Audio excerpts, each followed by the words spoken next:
안녕하십니까, 이진우입니다. 부탄이라는 나라 들어본 적 있으시죠? 이게 어디쯤 있는 나라냐면 인도하고 중국 사이에 히말라야, 방글라데시 그런 동네 한가운데 있는 내륙 국가입니다. 이 나라 하면 가장 먼저 떠오르는 게 세계에서 가장 행복한 나라 순위 1등으로 꼽힌 적이 있는 나라라는 것 때문에 우리가 잘 알고 있는데, 최근에는 코로나 기간 동안에 닫혀있던 국경문이 열리면서 외국인 관광객에게 부과하는 관광세 세금을 3배 인상한다는 소식도 이 나라 소식과 함께 들리더군요. 오늘 역사 속 경제 이야기 시간에는 이 부탄이라는 나라의 이야기들 살펴보겠습니다. 코로나 이후에 게임 인구가 더 많이 늘었죠. 그래서 게임 산업도 계속 폭발적으로 성장하고 있는 것 같은데, 게임도 이제 실력으로 인정받는 분위기도 됐고 또 어엿한 직업인이 되기도 했습니다. 게임이 두뇌 개발에도 도움이 되고 새로운 과제에 적응하는 것이나 문제 해결 능력에도 긍정적인 영향을 준다는 연구 결과도 있다는데요. 그렇다고 게임을 권하기도 어려운 또 그런 분위기인 것 같기도 하고요. 오늘 체크리스트 시간에는 게임 인류라는 책을 통해서 이 게임을 어떤 시각으로 바라봐야 하는지에 대한 생각 한 번 더 해보겠습니다. 손에 잡히는 경제 플러스 광고 듣고 시작합니다. 네, 역사 속 경제 이야기, 오늘은 부탄을 찾아가 보겠습니다. 역사 스토리텔러 썬킴 씨와 함께합니다. 어서 오세요. 안녕하십니까, 썬킴 인사드리겠습니다. 예, 부탄이 면적이 큰 나라는 아니죠. 부탄이 간단하게 이제 우리 대한민국 남한의 절반 정도라고 보시면 돼요. 면적이 작군요. 근데 인구는 70만 명. 인구는 훨씬 적군요. 훨씬 적죠. 그래서 큰 나라도 아니다 보니까 지도에 자세히 보지 않으면 하고 어디 갔지? 부탄이 가스인가? 네, 그 말씀 안 하실 줄 알았는데 먼저 하실 줄 알았는데. 네. 이게 저는 부탄이라는 나라를 사진으로만 봤는데, 사진으로 볼 때 항상 뒤쪽에 눈 덮인 산이 같이 찍혀 있던 기억이 있어서 이 나라가 그 에베레스트 히말라야 근처에 어딘가에 있는 나라인가 보다, 산속 나라 네. 정도로만 알고 있었어요. 그 동네 맞죠?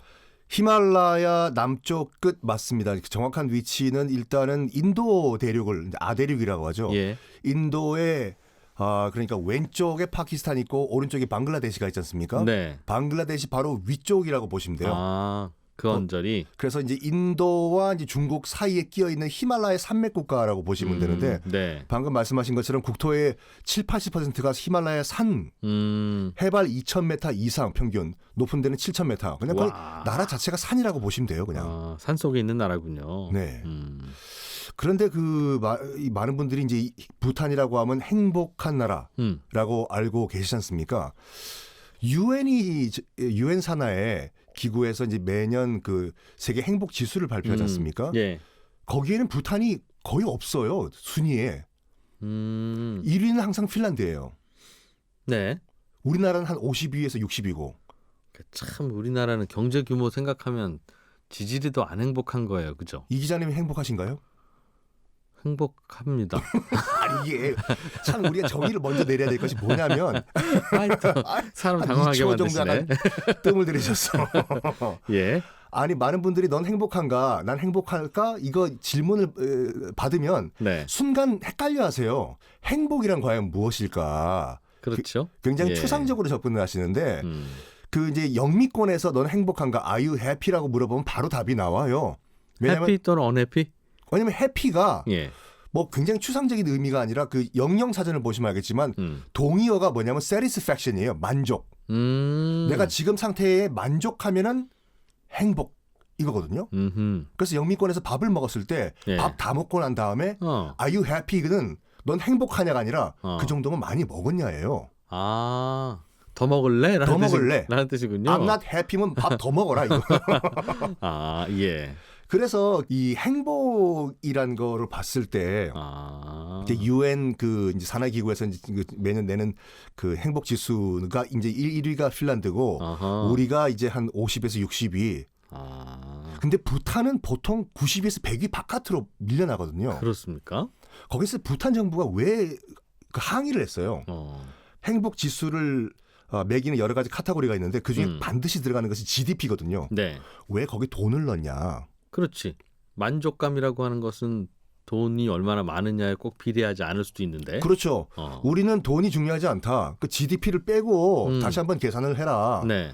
그러니까 유엔에서는 아니 돈이 상당히 돈이 전부는 아니지만 상당히 중요한 요소인데 그걸 어떻게 빼냐? 네. 그럼 우리끼리 새로운 지수를 만들겠다.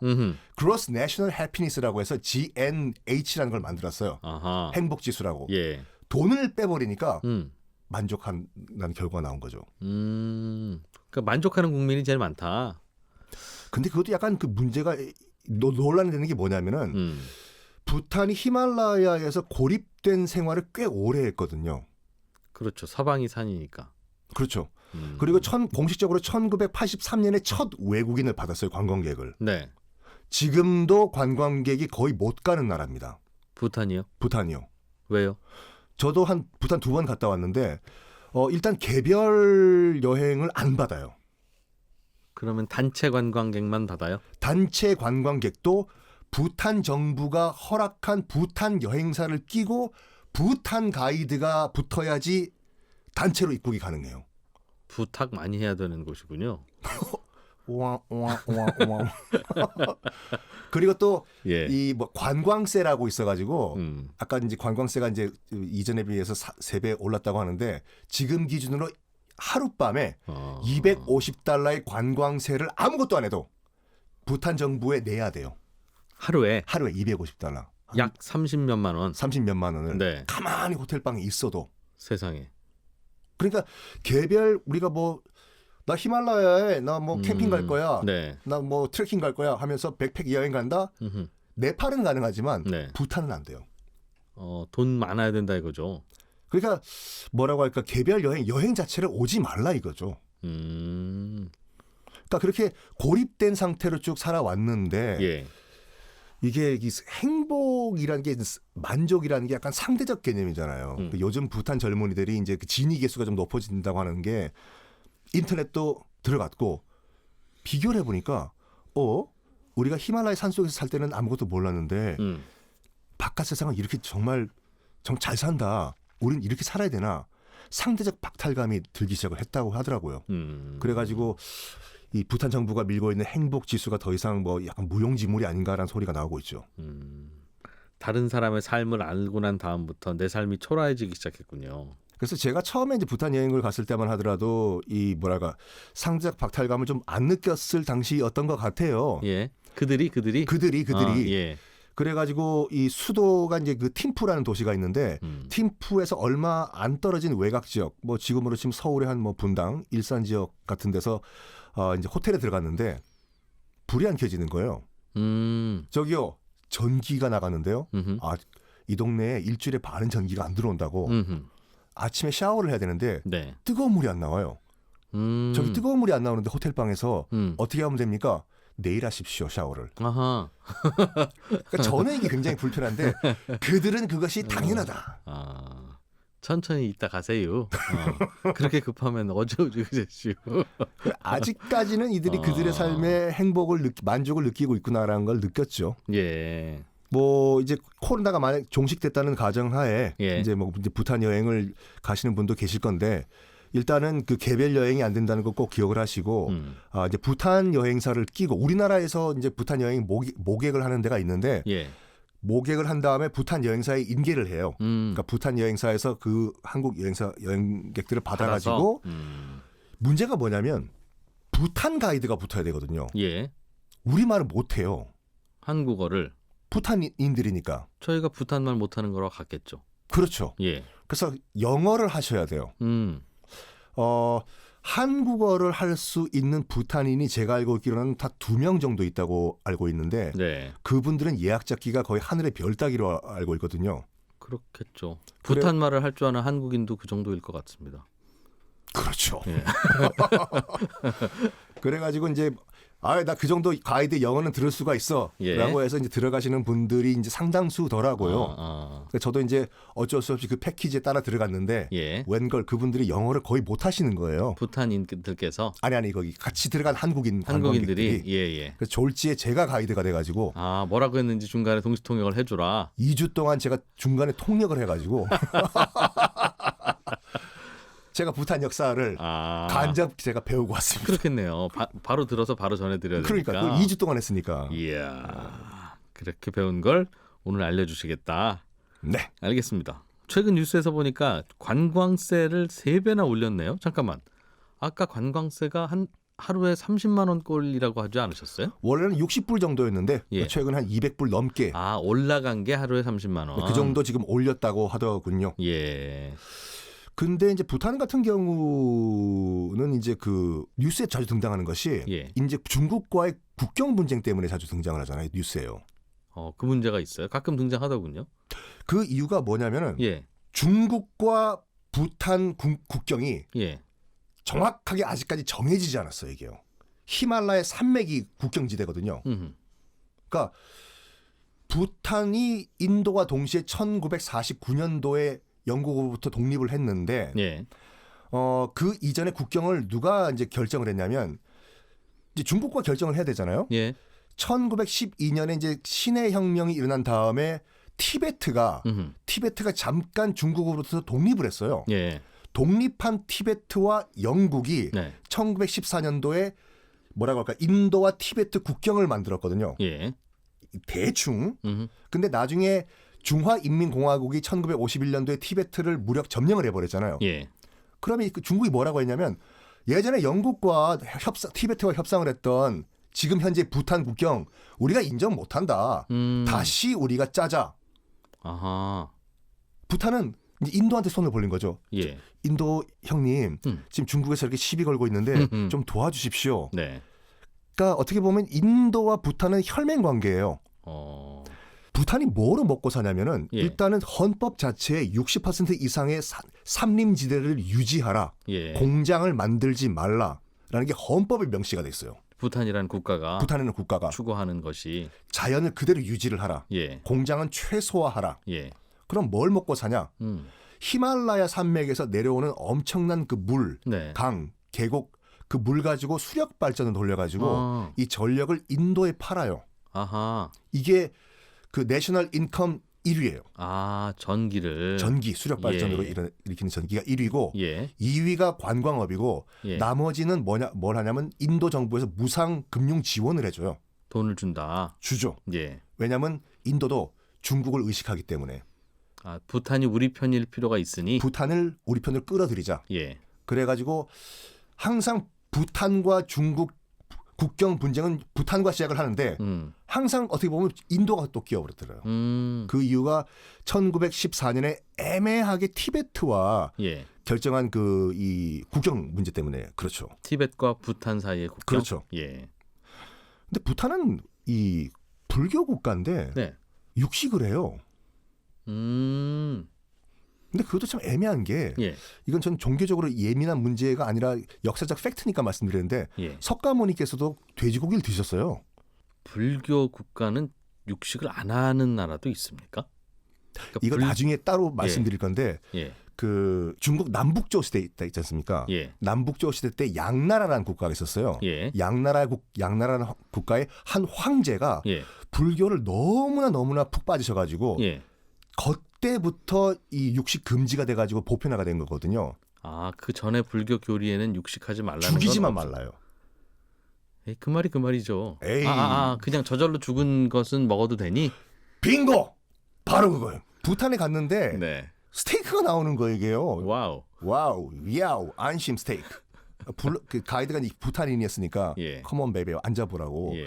너희 이 뭔가 아이러니하다. 불교 국가 맞잖냐. 근데 내 앞에 있는 그 스테이크가 어디서 갖고 온 거냐. 그랬더니 설명을 해주더라고요. 네. 저 들판에 있는 소들을 보라고. 보니까 들판에 소가 굉장히 많아요. 네. 저 소는 누가 주인일 것 같냐고. 뭐 근처에서 농사를 짓는 분들이 소유주일이지 않냐. 네. 물어봤더니 아니래요. 다 야생소래요. 아. 야생소를 왜 풀어놓냐. 네. 그랬더니 응가, 배설, 자연 퇴비로 쓰려고.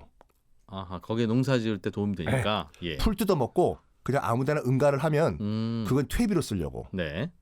그럼 내가 앞에 있는 이 스테이크가 저기 있는 저 야생소냐고. 맞다고.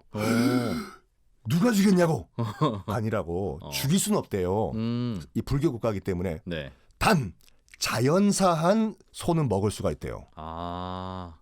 그래가지고 웃기는 얘기를 한 게 뭐냐면 소가 네. 걸어가다가 좀 비실비실하면은 동네 주민들이 뒤에 따라간대 이렇게요. 아, 자연사 할 것 같으니. 네. 야. 그리고 낚시는 100% 불법이에요.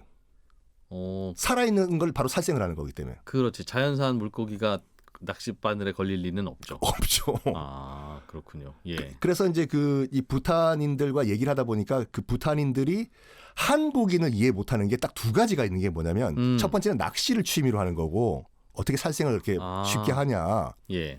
두 번째는 뭐냐면은 등산이 취미인 거. 자기들은 앞에 물 길러 나갈 때도 등산인데 이걸 굳이 주말에 또 이걸 또 취미로 하냐. 그리고 또 재밌는 게 뭐였냐면은 인구가 70만 명인데 네. 70만 명이 다 준 네이티브급의 영어라는 거예요. 인도에서 배웠을까요? 그렇지가 않더라고. 인도도 그럴 수도 있는데 예. 종카어라고 이제 부탄 공용어가 있긴 있는데 네.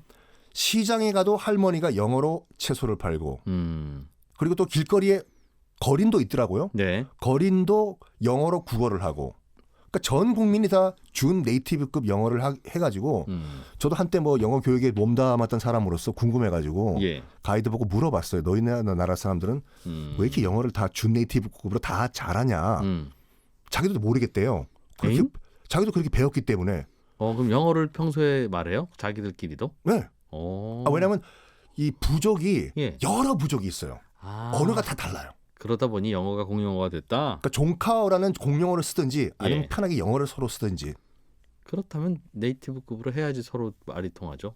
그러니까 저도 부탄의 교육 시스템을 몰랐고 네. 그들도 우리나라의 교육 시스템을 모르는 상태에서 뭐 어떻게 배웠겠지 네. 했는데 제가 물어봤어요. 그러다가 그럼 너는 학교 다닐 때 그 영어 시험 점수 잘 나왔겠네? 물어봤더니 기억이 안 난대요. 왜? 영어 과목이 있긴 있지만 네. 굉장히 중요한 수업이 아니래요. 왜? 그건 무슨 소리냐? 초등학교 1학년 들어가는 순간 고등학교 졸업할 때까지 교실에서 쓰는 공용어는 100% 영어래요. 예. 우리 예전에 이명박 정부가 했던 그 몰입교육 같이. 오렌지. 아이고 추억의 또 오렌지가 또. 예. 그래서 1학년부터 예. 알아듣든 못 알아듣든 선생은 무조건 다 영어로만 수업을 한대요. 심지어 부탄의 역사도 영어로 수업. 그러니까 1학년 초등학교 1학년들은 그냥 다 못 알아듣는 거예요. 그러겠죠. 그런데 이게 중학교 들어가서부터는 서서히 이제 선생님이 하는 말을 알아듣고 고등학교 3학년 졸업할 때는 거의 준 네이티브급으로 졸업을 한다. 그렇겠네요. 그럼 영어 수업은 뭐냐? 이거 우리 같이 변별력 테스트를 하는 수업이 아니라 다른 수업을 알아듣기 위한 그냥 기계적인 수단 수업이다. 다른 과목을 영어로 가르치니까 그걸 알아듣기 위한 기계적인 수단으로서의 과목이지 우리처럼 뭐 국영수 이게 아니었다. 아하, 그런 식으로 자연스럽게 영어와 접하는군요. 그건 참 좋더라고요. 그래서 제가 약간 부탄 욕만 좀 해서 그런데 네. 부탄이 정말 좋은 점은 뭐가 있냐면 방금 말씀드린 것 같이 사교육이 절대 없어요. 사교육이 없고 네. 담배 피시나요? 뭐 핀 적 있습니다. 네. 부탄은 전 세계 유일하게 금연 국가예요. 온 나라에서 담배를 못 피워요? 일단 담배는 안 팔아요. 아하. 그리고 그 부탄이라는 나라 전국에서 못 피워요, 담배를요. 호텔방 안에서도 못 피고 필 수 있는 거는 자기 소유의 집 안에서만 필 수가 있는데 아하. 그럼 담배를 어디서 구하냐? 외국에서 들어올 수가 있어요. 예. 그러니까 제가 같이 들어갔던 그 한국 관광객들 가운데서 내릴 때 비행기에서 얘기하더라고요. 담배 갖고 있는 분들 다 얘기하라고 손 들더라고요. 네. 담배를 가지고 입국을 할 수가 있는데 얼마에 쌌었냐고. 얼마다. 일단 기본 관세가 200%래요. 네. 200% 관세 내고 갖고 들어가실래요? 아니면 버리고 들어가실래요? 그럼 자기가 산 값의 2배를 세금으로 내야 된다. 담배를 갖고 들어가려면 200% 내고 들어가고 이거를 당신 소유의 집에서만 필 수가 있다고. 집 있냐고. 세입자는 안 된다고요? 없죠. 그러니까 결과적으로는 버리고 들어가라는 거예요. 그러니까 전국에선 담배를 필 수가 없다. 네. 그 이유는 종교적인 이유입니까? 나라를 아까 이 자연을 만들려고? 깨끗하게 유지하자. 국가 자체는 정말 깨끗합니다. 그렇군요. 교육도 그럼 무상교육이에요? 무상교육 그다음에 무상의료. 그러니까 그 방금 말씀드린 것이 관광세를 걷지 않습니까? 네, 그걸로. 관광세를 걷어서 뭐 하냐 했더니 일단은 돈 없어가지고 교육을 못 받는 사람은 없게 만들라. 그리고 돈 없어가지고 치료를 못 받는 사람은 없게 만들라. 네. 그래서 이 의료 시스템이 굉장히 잘 돼 있더라고요. 아하. 그래서 다 국가에서 치료를 해준 다음에 약간 제가 감동을 받은 게 뭐냐면 예. 솔직히 말해서 부탄 의료 시스템이 좋긴 좋지만은 아직까지 선진국에 비해서는 약간 떨어진다. 그러면 정말 불치병이라든지 심각한 병이 걸리면 어떡하냐 네. 했더니 국가에서 네. 무상으로 비행기 태워가지고 인도나 태국에 보내서 치료를 해준다. 아, 그래요? 그 말 듣고 와. 나도 나중에 부탄에서 노후를 한번 보내볼까. 이 기자님 같이 가실래요? 환자가 있기는 있어요? 환자 있죠. 아니, 담배도 안 피워. 전 국민이 채식이야. 그렇게 깨끗한 곳에서 히말라야 산다고 매일 등산해. 왜 병에 걸려요? 상사병은 있겠죠. 역타 스토리텔러 썬킴 씨와 함께 부탄 여행 잠시 다녀왔습니다. 고맙습니다. 감사합니다. 1부 마무리하고 잠시 후에 2부 순서로 저희는 이어가겠습니다. 2부에서 뵙죠. 요즘 우리가 살아가는 현실 이외에도 이런저런 가상현실이라는 이유로 우리는 굉장히 많은 세상을 살고 있는 것 같습니다. 메타버스라는 것도 그런 개념인 것 같고요. 게임도 그 부류 중에 하나이겠죠. 그런데 이 게임은 또 부정적인 인식을 갖고 있는 분들도 많아서 참 논란거리인데 오늘 체크리스트 시간에는 게임 인류라는 제목의 책을 통해서 이 어찌 보면 현재의 세상보다도 더 큰 세상인 게임이라는 세상을 어떻게 받아들이고 어떻게 적응하고 어떻게 살아가야 될지를 한 번 더 생각해 보겠습니다. 김치영 경제뉴스 큐레이터가 이 책 읽고 오셨네요. 어서 오십시오. 네, 안녕하세요. 이 책은 게임에 대해서 좀 긍정적으로 본 책이에요? 아니면 몹쓸 거라고 또 강조하는 책이에요? 제목 자체가 게임 인류니까요. 예. 좀 긍정적인 시선을 담은 책은 맞습니다. 그러니까 예. 전체적으로 보면 인류가 게임이 이제 놀이지 않습니까? 놀이라고 본다면 놀이 속에서 살았고 놀이를 통해서 인류가 발전해 왔는데 이게 결국에는 보드 게임이라는 게임이 됐고 이 보드 게임은 우리가 요즘 뭐 온라인 게임이다, PC 게임이다 하는 게임으로 발전을 하고 있고 이게 뭐 미래 사회는 앞서 언급하신 것처럼 뭐 메타버스 세계, 현실과 뭐 가상이 존재하는 뭐 그런 세계로 들어가면 거기도 이제 게임이라는 것들과 같이 혼재를 할 텐데 예. 어차피 같이 사는 세상이라고 하면 이 인류의 발전에 도움을 줬던 이 게임이라는 것에 대한 시각을 좀 우리가 달리해 볼 필요가 있지 않겠니라는 류의 내용을 담은 거고요. 그것보다는 이제 저는 개인적으로는 게임을 그렇게 즐기는 편은 아니거든요. 아주 어렸을 때 게임에 좀 빠졌던 시기가 있긴 했었는데 자녀들이 커가니까 도대체 이 게임과 관련된 것들을 아이들하고 어떻게 나눠야 되고 통제를 어떻게 해야 되나를 굉장히 고민하게 돼요. 그래서 그 부분까지도 같이 이 책을 읽으면서 한번 생각을 해봤던 그런 책입니다. 설득이 좀 되셨어요? 아, 게임이라는 게 같이 살아가야 되는 거구나 이렇게? 약간은 시각을 좀 바꿀 필요가 있겠구나라는 생각은 조금 들었습니다. 그러니까 뭐 증권이나 금융에서도 요즘 메타버스가 워낙 유행이다 보니 네. 이게 그냥 테마로 움직이는 건지 아니면 진짜로 미래에 대한 어떤 투자의 관점으로 바라봐야 되는 건지 그런 관점도 사실은 있긴 했었는데요. 근데 제가 이제 우연히 이 책을 읽기 전에 이른바 메타버스 전문가라고 하시는 분하고 잠시 앉아서 얘기를 나눌 기회가 좀 있었거든요. 예. 그래서 그분이 이렇게 설명하시더라고요. 메타버스에 대해서. 그러니까 인터넷이 초기에 이제 막 태동할 때쯤에 인터넷에 대해서 설명을 하는 자리에서 설명을 하게 되면 인터넷이란 정의로 이제 설명을 컴퓨터끼리 이렇게 망이 연결돼서 서로의 정보를 주고받고 뭐 이런 세상입니다라고 얘기를 하면 모든 사람들이 이렇게 했다는 거예요. 그런데요? 그게 왜요? 그러니까 아무도 이 체감을 못하는 거죠. 어떤 서비스가 나타날 거고 세상을 어떻게 변화시킬지 정의를 얘기해봐야 소용이 없다. 근데 지금 딱 메타버스가 그렇다. 메타버스가 뭐예요? 그러면 아까 제가 설명드린 거 있잖아요. 현실과 가상의 세계가 조합된 뭐 일종의 세계다. 뭐 이렇게 얘기하면 그런데요? 그게 왜요? 라고 얘기하지만 나중에 변화해 보면 우리가 지금 인터넷 세상에서 살고 있는 것처럼 그 세상이 돼 있을지도 모른다. 이렇게 설명하시더라고요. 그래서 이미 시작은 됐다.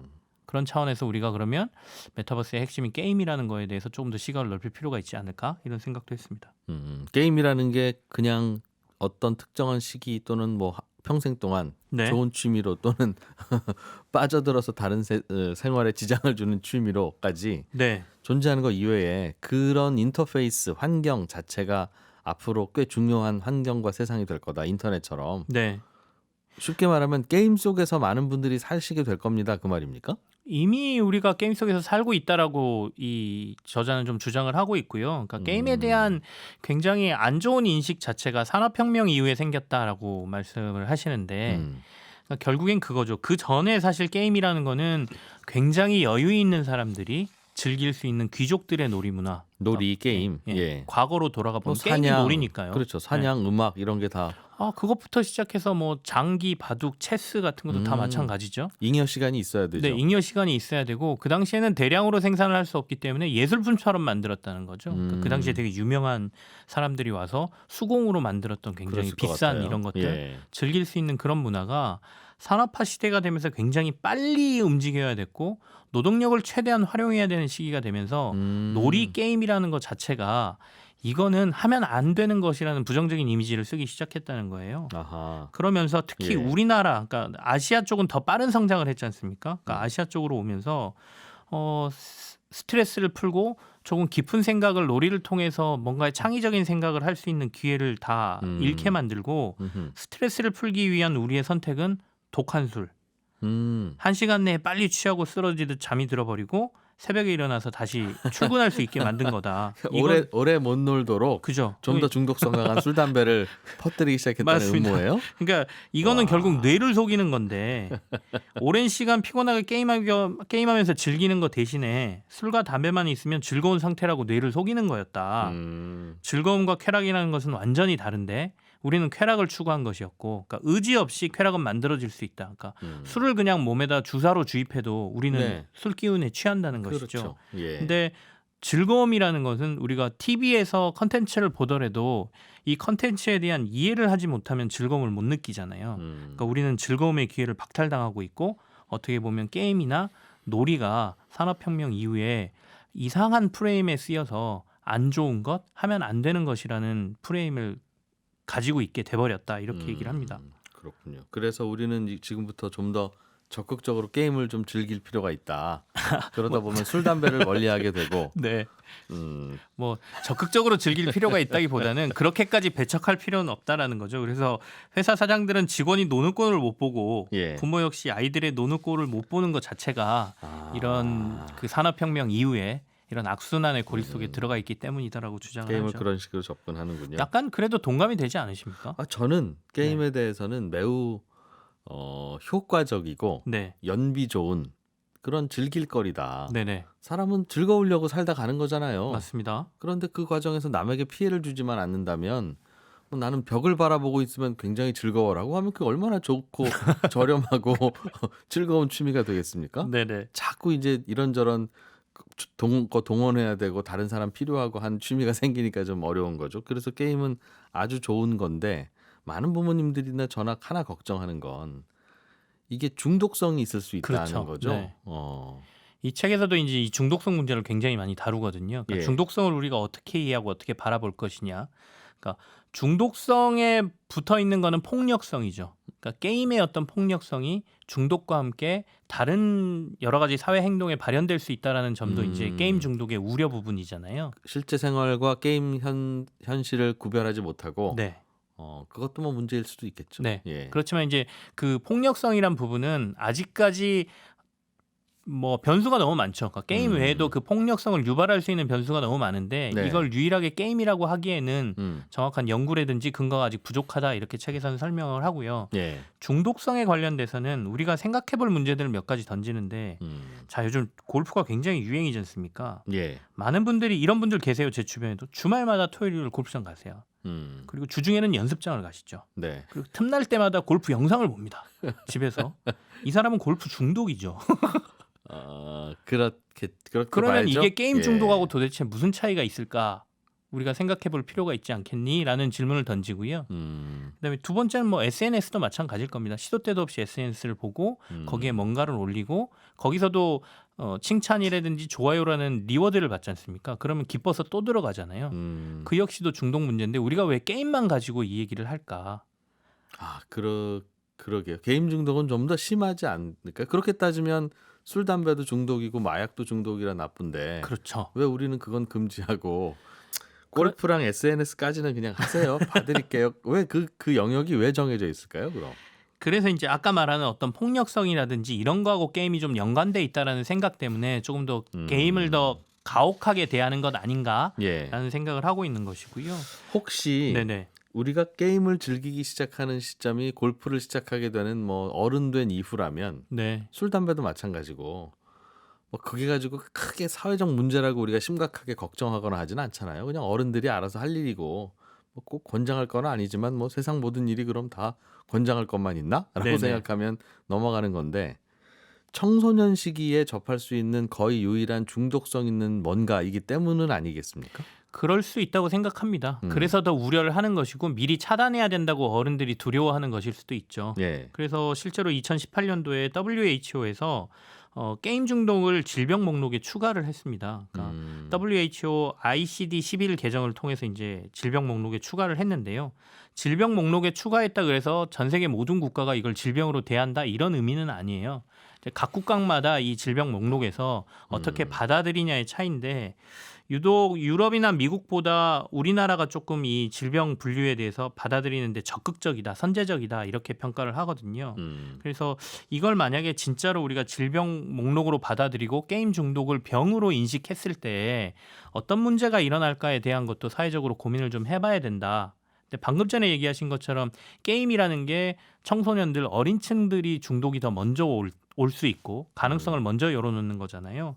그렇다 보니까 이게 만약에 질병으로 지정돼서 게임 중독을 일종의 정신질병으로 우리가 취급하게 되면 치료를 받는 것도 청소년들이 더 먼저 받을 테고 일찍 받을 텐데 예. 약물 치료든 상담 치료든 행동 치료를 받게 되면 이게 이제 치료 그 기록이 남지 않습니까? 그러면 자칫 사회적인 낙인으로 나중에 더 어려움을 겪을 수 있고 성인이 됐을 때 사회적인 영향을 받을 수 있다라는 사실도 우리가 고민을 해야 되고 이게 우울증이나 공황장애가 현행법에서 진단을 받았을 경우에는 그 증상의 경중에 따라서 군대가 면제되거나 이런 것도 할 수 있거든요. 만약에 게임 중독이 그렇게 활용된다면 또 다른 문제를 발생시킬 수 있는 다양한 사회적인 문제들이 일어날 수 있어서 이걸 진짜 정신질병으로 우리가 볼 것이냐의 문제도 한번 고민해 볼 필요가 있지 않겠니라는. 지금은 정신적인 질환으로는 분류를 안 하는 모양이죠. 그렇죠. 이제 중독성은 있다고 보지만 이걸 완전한 질병으로 보고 모든 걸 코드 분류를 해서 하고는 있지 않는 상황이죠. 예. 근데 받아들여야 된다, 말아야 된다를 담당 부처들에서 이제 굉장히 논란을 하고 있는 상황입니다. 걱정거리이긴 한가 봐요, 그죠? 아예 근데 걱정이기만 하면 금지 해버리면 되는데 네네. 좋은 점도 있기도 하고 뭐 그러니까 이걸 참 어떻게 해야 되는지 모르겠습니다만 아무튼 청소년 시기에 뭔가 그 중독성이 있는 뭔가는 네. 가능하면 접근을 안 시키는 게 좋다는 그런 걱정의 기반은 아닌가 싶기는 해요. 저도 청소년 시기에 네네. 공부 중독에 걸려가지고 아주 부모님도 걱정하신 적이 있습니다. 빨리 넘어가야 될 것 같은데요. 이슈가 이상한데. 근데 이제 그런 부분은 있죠. 그러니까 저도 이제 이 책을 읽으면서 고민했던 게 그러면 이미 게임을 너무 재밌어하고 자주 하려고 하는 아이들을 어떻게 빼낼 것이냐. 그리고 굳이 꼭 아이들만이 아니라 사실은 남편이나 그렇죠. 아내들도 남편의 게임에 게임 빠져 중독. 있는 분들 네. 많아요. 네. 그래서 아내들이 이 게임에 빠진 남편을 어떻게 구하는 게 가장 효과적이냐라는 질문에 대해서 이렇게 얘기합니다. 게임 행위를 그 자체를 비난하기 시작하면 절대 이거는 답이 없다. 그러니까 맨날 할 일 없는 사람처럼 취급을 한다든지 맨날 게임만 해 막 이렇게 얘기를 한다든지 이런 것들은 답이 없는 얘기고 도리어 관심을 보여라. 뭐가 그렇게 재밌니? 나도 좀 알면 안 되니? 라고 해서 같이 들어가서 보기 시작해야 네. 사람이 마음을 열고 그리고 난 다음에 게임 말고 다른 것들 관심을 분산시킬 만한 다른 것들이 생겨야 게임에서 빠져나올 수 있다는 것이죠. 예. 그러니까 본인 저자도 게임을 너무 좋아하지만 자기가 중독에 빠지지 않는 이유는 자기가 좋아하는 다른 일들이 너무 많아서 네. 다른 것들을 해야 되기 때문이라고 얘기하거든요. 그러니까 그 외에 다른 관심거리들을 만들어주는 게 게임 중독을 좀 효과적으로 해결할 수 있는 방법이다라고 조언을 해줍니다. 그게 제가 항상 걱정하는 게 청소년 시기에 네, 다른 해야 할 즐거운 게 뭐가 있습니까? 사실 우리의 환경을 떠올려 보면 그렇죠. 부모님과의 대화가 즐겁나요? 네. 뭐 학교 가는 게 즐겁나요? 주변에 유일하게 즐거운 게 게임하는 것밖에 없을 수밖에 없는 환경을 우리가 만들어 놨으니 더 강하게 잘 빠지겠죠. 그래서 여기서 굉장히 재밌는 얘기 중에 하나가, 그러니까 게임은 아까도 말씀드렸지만 미션이 주어지고 거기에 대해서 뭔가를 하면 칭찬 같은 이제 리액션이 나오고요. 네. 그리고 나서 보상이 주어지잖아요. 근데 공부라는 거는 일단 미션은 있는데 네. 하고 나면 전부 부정적인 리액션만 나오고, 몇 개를 틀렸네, 앞으로는 좀 더 잘해야지, 이걸 잘하려면 이걸 해야지라는 것만 나오고, 그리고 거기에 대한 성과의 측정도 굉장히 장기적으로 나온다는 거예요. 게임은 바로바로 나오지 않습니까? 점수도 밑에서 바로바로 나오고. 시험도 바로바로 점수 나오고. 근데 그건 뭐 한 달, 두 달 뭐 이렇게 분기에 보기도 하고. 그래서 교육에도 물론 게임을 도입하려는 사람들이 많지만 네. 이 게임의 어떤 구조, 삼각 구조의 시스템을 잘 도입하면 조금 더 동기를 부여할 수 그 있다고. 말씀은 맞는 네. 것 같아요. 게임에 쉽게 빠지는 이유가, 저도 게임을 배워보려고 해보니까 네. 예전에 공부를 처음에 시작하던 때하고 비슷하게 힘들더군요. 다만 게임은 한 하루 이틀 열심히 하면 그게 돼요. 네네. 근데 공부는 하루 이틀 열심히 한다고 되지 않아요. 꼭 미션을 다 깨야 성공할 수 있는 게 공부잖아요. 그래서 이 단원 하고 그 다음 단원도 익혀야 되고 순서대로 가야 그러다 되는데 보니 게임은 너무 오래 걸리는데 게임은 아주 적절한 시기에 적절한 보상을 잘 주는 것 같아요. 네, 맞습니다. 그렇게 구조가 잘 짜여 있어서, 그래서 우리 주변에서 꼭 해야 할 다른 일들의 구조도 그렇게 짜주면 어떤가 하는 생각을 한 적이 있습니다. 메타버스가 그런데 네. 그 게임하고 연결되는 뭔가 이제 산업적인 의미가 있는 주제라는 겁니까? 앞으로는 이제 세상이, 메타버스라는 게 게임의 세상과 현실의 세상이 어느 정도 결합된다는 거잖아요. 그런 세상이 올 거라는 건데, 실제로 올지 안 올지는 가봐야 되겠지만 지금 산업 현장이나 이런 데서 굉장히 그런 모습들이 많이 나타나고 있다는 거죠. 대표적인 게 이제 실제로 메타버스처럼 일에 이런 것들이 도입되는 게 BMW라든지 보잉이라든지 이런 회사들이 생산 과정에 게임 원리를 지금 도입하고 있거든요. 어떻게 해요? 실제 BMW는 VR이라 그래서 가상 이 현실을 볼 수 있는 고글 같은 걸 쓰고 업무를 하는데요. 그러면 뭐가 달라요? 설계 도면 같은 게 거기에 뜹니다. 그리고 실제 자기가 그 뭔가를 부품을 조립해야 될 곳에 가면 예. 이 부품을 집어오면 어디에 넣어야 될지, 그리고 어떤 방향으로 넣어야 될지가, 그거를 설명서처럼 바로 눈앞에서 알려주는군요. 네. 그대로만 따라하면 되게. 네, 그래서 거기다 제대로 끼우면 잘했다는 어떤 리액션도 나오고 칭찬도 받고, 그게 바로 점수화되기도 하고, 이걸 이미 해당 부품과 관련된 부분을 BMW가 지금 하고 있고요. 초보자도 쉽게 할 수 있겠군요. 그럼. 네. 그래서 숙련자가 예전에는 굉장히 많이 필요했지만 네. VR 장비로 이것을 극복을 했고, 보잉도 비슷합니다. 그러니까 보잉은 특히 전투기 같은 거 만드는 회사이기 때문에 극도의 이제 전문성이 필요한 작업이기 때문에 네. 1대1로 모든 직원들을 교육을 했었고요. 이게 보통 한 1년 6개월 정도 교육을 했다고 합니다. 예. 근데 이 지금 VR 같은 거를 도입하면서 이런 교육 방식으로 이 교육 기간을 1년 내로 줄였고, 한 번에 3명에서 5명까지 동시에 교육을 하기 때문에 비용과 시간 면에서 굉장히 절약하고 있다. 그래서 우리가 마치 게임, 이 메타버스 세상이 엔터나 이런 어떤 연예인들과 관련된 부분에서만 먼저 도입되는 것 같지만 산업 현장에서 도리어 더 빨리 도입되고 있고, 이게 사회 전반으로 이제 확대될 가능성이 굉장히 높다라고 전망을 하고 있습니다. 앞으로 아무튼 인류는 1-20년 지나면 눈에 고글 쓰고 돌아다닐 일이 훨씬 많아진다. 그런 네. 뜻인가 봐요. 이게 고글일지 안경이 그렇게 변해서 이른바 스마트 글라스가 될지는 모르겠지만 그런 환경이 분명히 만들어질 테고요. 그래서 이 책에서는 그렇게 얘기하죠. 예전에 이제 세국 정책을 쓰면서 우리가 외국 문물을 받아들이지 못했을 때, 또는 우리가 해외 여행이 자유화되지 않아 있을 때, 네. 미국에 가보지 않은 사람이 미국에 물건을 팔기 위해서 물건을 만드는 거랑 이미 미국에서 살다 온 사람이 물건을 만드는 건 차이가 있을 것이다. 예. 그러니 어차피 게임과 같이 사는 세상에 우리가 살아야 된다라면 지금부터 게임의 어떤 구조, 게임과 좀 친숙해지는 게 네. 낫지 않겠나. 그리고 그게 아이들의 세대라면 훨씬 더 그래야 될 텐데, 그렇다면 너무 게임을 다 차단하고 막지만은 말아야 될 것 같다. 그런다고 조금은요. 될 일은 아니죠, 맞아요. 예. 네. 아니 막는다고 될 거였으면 뭐 그런 주장을 하고 있다라는 얘기입니다. 네. 게임에 관한 다양한 고민과 네. 재미있는 이야기거리들을 담아놨나 보네요. 그렇습니다. 앞으로 고글을 쓰고 세상을 살아야 된다니 이것도 또 좀 고민거리이기도 하고 재밌을 것 같기도 하고. 콘택트 그렇습니다. 렌즈화 될 수도 있죠. 네. 그러니까요. 네. 예, 껴놓고 요리 재료를 딱 찍기만 하면 뭐 얼만큼 집어넣으면 딱 맛있는 요리 된다 그러면 요리를 배울 필요 없잖아요. 그렇습니다. 요리용 고글을 끼면 되니까. 예, 저는 내일 아침 이 시간에 다시 뵙겠습니다. 고맙습니다. 이진우였습니다.